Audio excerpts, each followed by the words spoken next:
Sekarang coba kamu pikirkan ya, apa yang sebenarnya terjadi pada Ilham dan Ihsan? Pernah masuk ke ruangan itu nggak? Sambil menunjukkan ke ruangan misterius itu lagi. Apa memang Mas?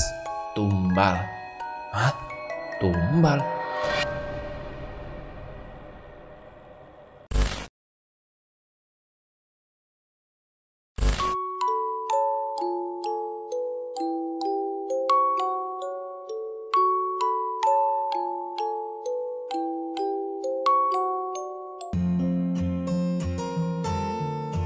Assalamualaikum warahmatullahi wabarakatuh.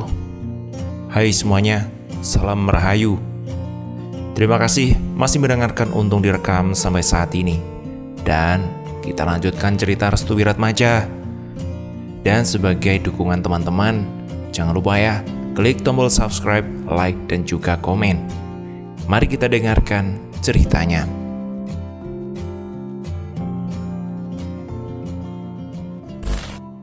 Ari segera menutup mata batinnya.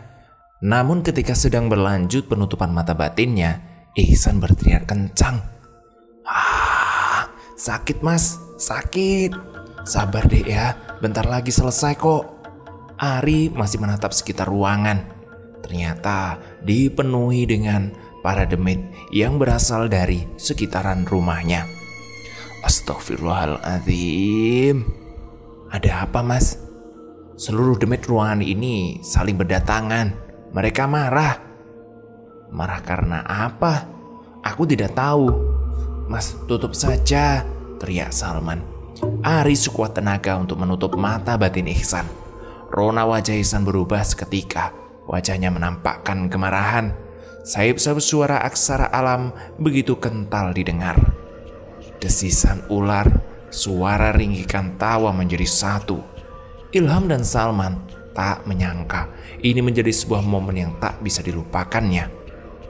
Metu dek, metu. Rapi awakmu ra metu. Wis, ora usah batiran maleh. Ora apik.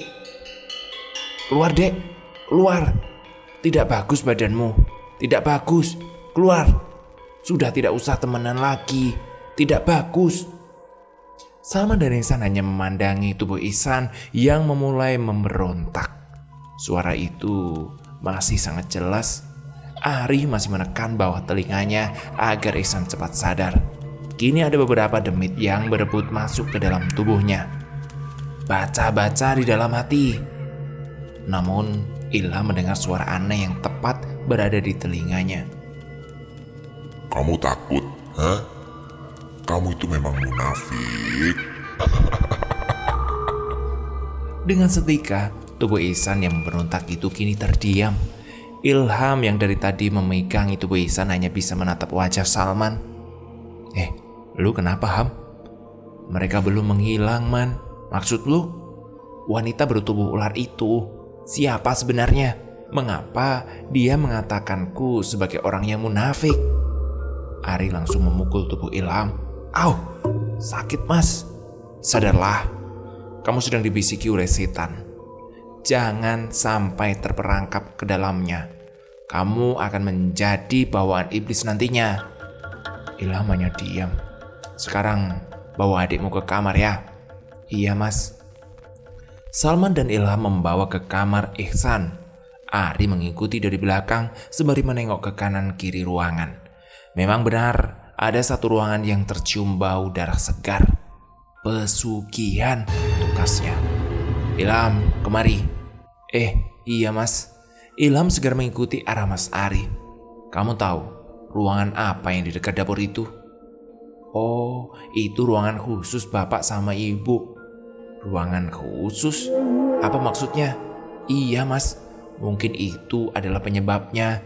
Maksudnya? Mungkin itu adalah penyebab semua ini. Maksud Mas gimana? Penulis mempersembahkan dengan keyakinan saya mengenai misteri pesugihan. Lebih tepatnya, batal karam. Entah dari mana saya mendapat istilah ini. Narasumber yang saya ketahui juga mengungkapkan sebuah istilah yang belum saya dengar di kalangan milenial. Lebih tepatnya, batal karam. Sedikit demi sedikit, Ilham telah membuka rahasia Bu Ratna dan Pak Iwan terkait ketidaksukaannya pada Ilham. Coba kita cocok logikan ya. Bu Ratna dan Pak Iwan tidak menginginkan Ilham berada di rumah karena apa? Jelas sekali, karena Ilham rajin sekali melaksanakan sholat tahajud di rumahnya. Kemudian poin terpenting yang bisa kita ambil dari cerita ini. Pertama adalah kamar yang digunakan untuk persembahan. Yang kedua, kedatangan teman Mas Suryo yang bernama Ari. Jelas ini ada hubungannya dengan Mas Suryo, karena Mas Suryo sendiri yang mengundangnya kemari. Dan mungkin yang ketiga, Ihsan menjadi sangat peka dan rawan untuk terkena tempelan. Yang keempat, Salman sudah merasakan kejanggalan mengenai tingkah Bu Ratna dan Pak Iwan. Yang kelima, Ilham mulai ragu. 6. Nafsu angkara di sini akan ditujukan kepada Bu Ratna dan Pak Iwan. Dan yang ketujuh, teror demi teror sudah terlihat. Yang kedelapan, cerita akhir ini benar-benar sangat menyedihkan dan begitu menyentuh. Semoga ini bisa diambil hikmah. Yang kesembilan, ini adalah permohonan maaf apabila ada yang merasa dengan cerita ini, karena saya penulis menyampaikan sesuatu yang harus disampaikan. Dan yang terakhir, saya dapat mandat untuk berhati-hati karena bisa saja ada serangan tak terduga. Kita lanjut ke ceritanya. Mas, maksudnya Mas Ari itu apa sih? Bukannya rumah ini tuh tempat yang sakral dan tidak boleh masuk? Benar Mas. Mas Suryo pernah masuk? Pernah, tapi aku dan Ihsan tidak boleh memasukinya. Benar saja. Benar apa Mas? Tidak. Aku hanya menganalisa satu demi satu kejadian ini. Dan tuh yang menimpa keluargamu hari-hari ini. Aku pun sama Mas. Begini saja, jika memang agak ngerunyam, aku mohon jangan ada yang keluar semua dari sini. Terkhusus kau Ilham. Aku? Iya, kamu akan menjadi kunci dari semua misteri. Aku yakin kamu bisa. Gini loh Ilham, maksud dari Mas Ari itu, hanya kau yang mampu menyelesaikan ini. Kita semuanya hanya membantumu. Cerdas kau Salman, kata Ari. Ilham masih menatap tubuh Ihsan yang lemah lunglai karena terpaksa harus ditutup mata batinnya. Terus mengenai Ihsan gimana? Aku takut dia terkena dampak ini semuanya. Aku yakin Ihsan tidak apa-apa selama dia belum pernah memasuki tempat itu. Apa harus kita buka tempat itu sekarang? Tidak, belum waktunya. Maksudnya gimana Mas Ari? Ada waktu yang tepat untuk membongkar. Kita hanya menunggu kedatangan Mas Suryo. Suasana menjadi hening saat itu. Ngomong-ngomong, kejadian seperti ini tuh rawan jika jam-jam sepertiga malam. Jawab Salman. Iya, sepertiga malam. Iya, di jam krusial seperti itu, kami selalu diganggu oleh sosok wanita bergaun putih dan berdesis seperti ular, Mas. Jawab Salman. Sebentar, wanita bergaun putih dan berdesis ular. Maksudnya, kami selalu diganggu dengan wanita bergaun putih dengan rambut menjulur ke depan dan jika melangkah kakinya seperti terseret. Aku tidak mau mengingatnya lagi, itu benar-benar menyeramkan, Mas. Desisan ular. Apakah pernah kau mendapati ular di rumah ini? Pernah. Baru kemarin. Tepatnya di sepertiga malam. Jawab Ilham. Ular sanca kah? Iya Mas itu. Tetapi Mas Suryo langsung membunuhnya. Lalu kau membuangnya kemana? Ke depan rumah. Ada pohon-pohon dan ranting kering. Saya bakar di sana. Lalu aku mendapati seorang nenek-nenek yang menasihati mengenai seseorang yang membencimu adalah keluarga terdekat dirimu sendiri. Namun aku tidak bisa berprasangka seperti itu terus, Mas. Bagus, semua sudah terbuka sedikit demi sedikit. Kita tunggu Suryo. Tampaknya Ari telah menganalisa seluruh kejadian janggal di rumah ini dengan baik. Narasumbernya adalah Suryo. Dengan itu, misteri ini semuanya bakalan terbongkar. Mas. Dek, kenapa? Kenapa nangis? Ilham segera menuju kamar. Iya, pinter kenapa? Mas, aku di mana? Di kamar dong, Dek. Mas, aku mau susu. Iya, sebentar ya. Salman, minta tolong dong. Ambilin susu kotak di atas kulkas ya, teriaknya. Iya, bisa. Sebentar ya. Salman segera mengambil susu kotak di kulkas. Dek, lihat. Senjanya dari sini aja ya. Gak apa-apa kan? Iya, Mas, gak apa-apa. Mas, itu siapa? Tanya Ihsan sambil menunjuk ke pria berkemeja hitam itu. Oh, bukannya udah kenal tadi? Siapa memang, Mas? Itu tuh temannya Mas Suryo. Namanya Mas Ari. Beliau tuh datang dari Malang loh, Dek. Oh, Mas Ari ya. Mas Ari segera mendekati Ihsan sembari memberikan sesuatu. Ini tolong dipakai ya, Dek. Apa itu, Mas? Dia masih kecil dan rawan ketempelan. Aku memberikan kalung dengan bentuk hitam persegi di tengahnya. Di dalamnya terdapat raja. Insya Allah ini membantu. Nih, Dek, pakai ya. Kamu dikasih kekuatan tuh sama Mas Ari. Oh, ini kan kalung, Mas. Iya, Dek, namanya kalung kekuatan. Kamu bakal jadi lebih kuat. Oh, gitu ya, Mas. Terima kasih ya, Mas Ari. Sama-sama, Ihsan. Salman pun masuk ke kamar dengan memberikan susu kotak pada Ilham. Ham, ini susunya. Terima kasih ya, Man. Oh iya, Mas Ari kalau mau makan di dapur ya. Iya, terima kasih. Mau saya antar, Mas? Boleh. Salman pun mengantarkan ke dapur guna mengambil makan. Ari masih menatap ruangan aneh itu. Namun ketika dia melewati pintu, entah hanya dia yang bisa melihat atau hanya Salman. Mas Salman, kau melihat sesuatu di pintu itu enggak? Sesuatu? Tidak, Mas. Benar saja, Salman tidak bisa melihat sesuatu di pintu itu. Pintu itu ternyata memiliki keunikan tersendiri. Tertulis di depan pintu itu dengan lukisan ular yang mengelilinginya. Getih, reget, batal, karam. Yang artinya kurang lebih darah kotor seserahan. Mas Ari lihat apa? Oh tidak, gak apa-apa kok, gak apa-apa. Ari masih berpikir, ada apa dengan tulisan reget kotor, batal karam? Apa sebenarnya ini semuanya?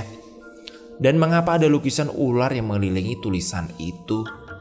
Mas, makannya seadanya ya.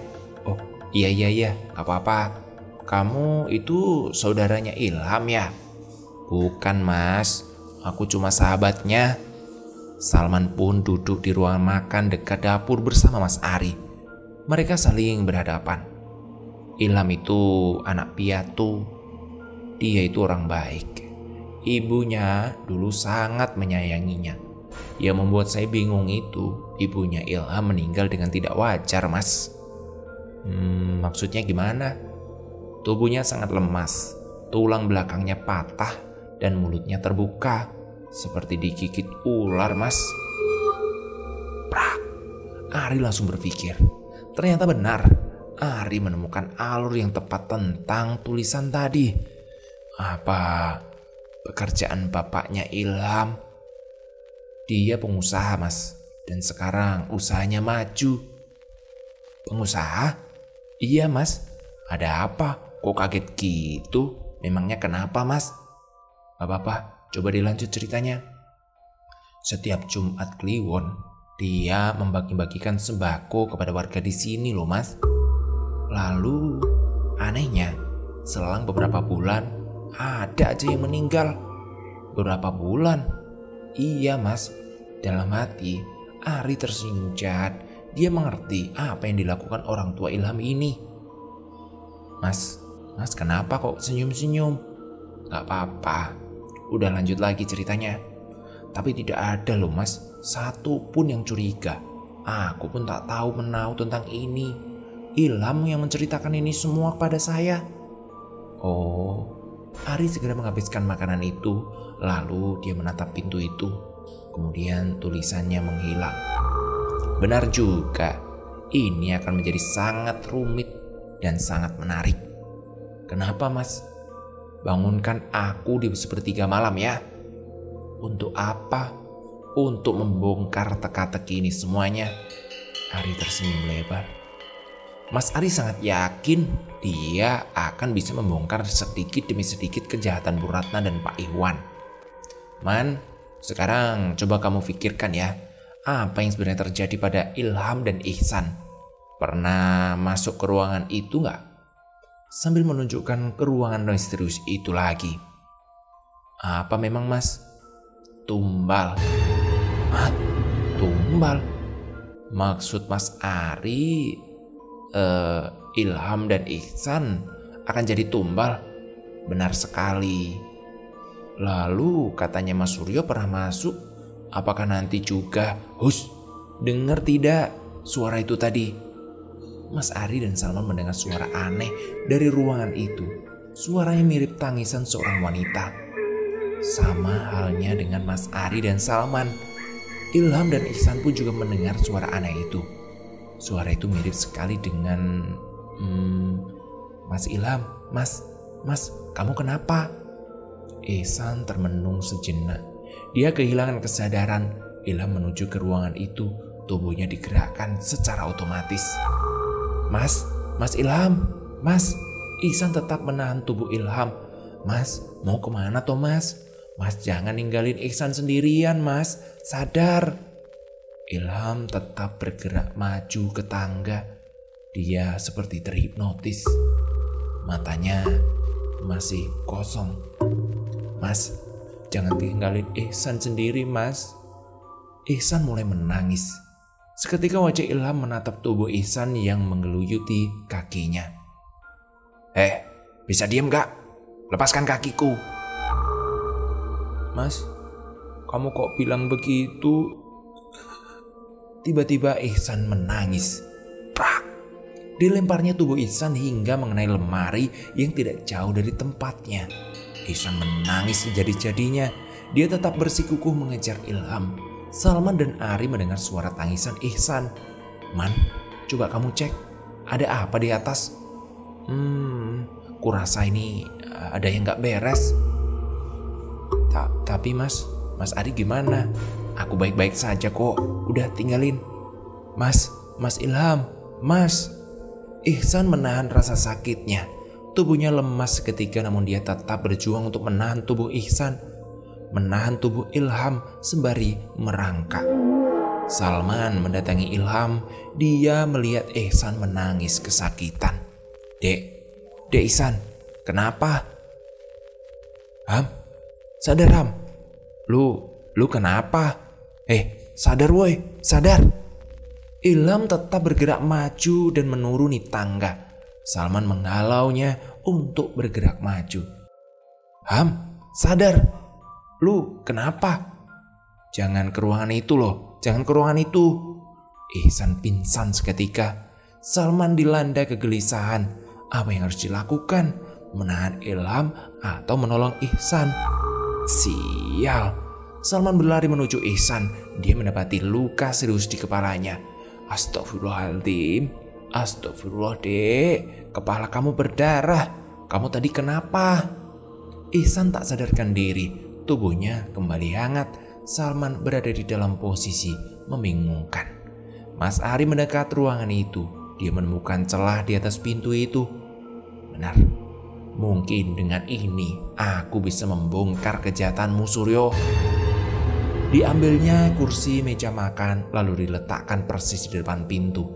Mas Ari tidak sadar bahwa Ilham sedang menuruni tangga dan menuju tempatnya.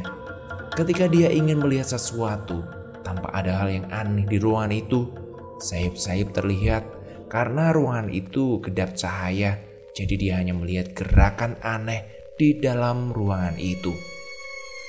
Mas Ari masih fokus kepada sesuatu yang ada di dalam ruangan itu.